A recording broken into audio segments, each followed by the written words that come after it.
Orleans. I'm about to go over and start one of my tours, and I had a few minutes. So I thought I'd send a little video, maybe brighten up your day. Right behind me is St. Louis Cathedral, the oldest cathedral in North America.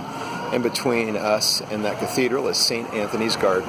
We're actually right here at the corner of Royal and Orleans Street. And I brought you here today to talk a little bit about a very famous person here in New Orleans, the Blue Dog. I want to tell you the story of the Blue Dog. It's very exciting.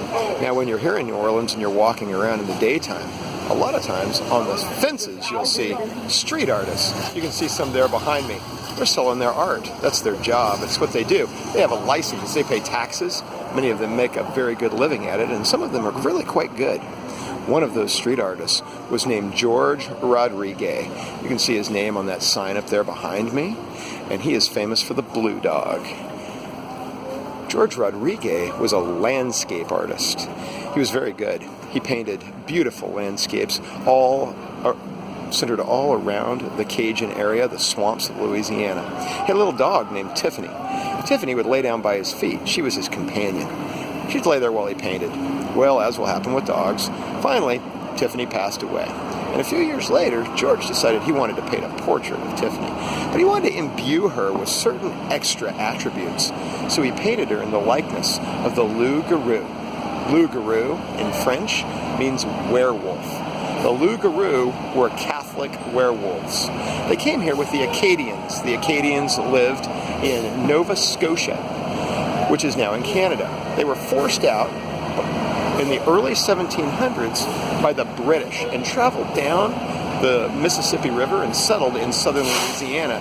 Now you probably know the Acadians as the Cajuns. The Cajun werewolves, the loup-garou, ate children.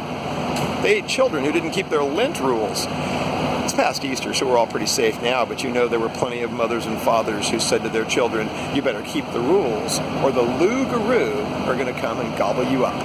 Now, the loup-garou always appear blue in color and always have yellow glowing eyes. So you can see that Tiffany right behind me is painted in the image of a loup-garou. Now here's the fun part of this story. George got done painting the portrait of Tiffany, and he put it up on the fence with the rest of his work. It's what he does. It was his job. And who walks by but Whoopi Goldberg herself? She loves the painting, she loves the story, she loves everything about it. So she buys it, takes it back to Los Angeles. Next thing you know, all her friends have got to have one. Pretty soon, George has a book deal and then a television show for kids with Whoopi Goldberg voicing Tiffany, the loup-garou. Then Tiffany becomes the spokesdog for Absolute Vodka and then Xerox as well. Bill Clinton commissions George to paint a portrait of Tiffany to hang on the wall of the White House.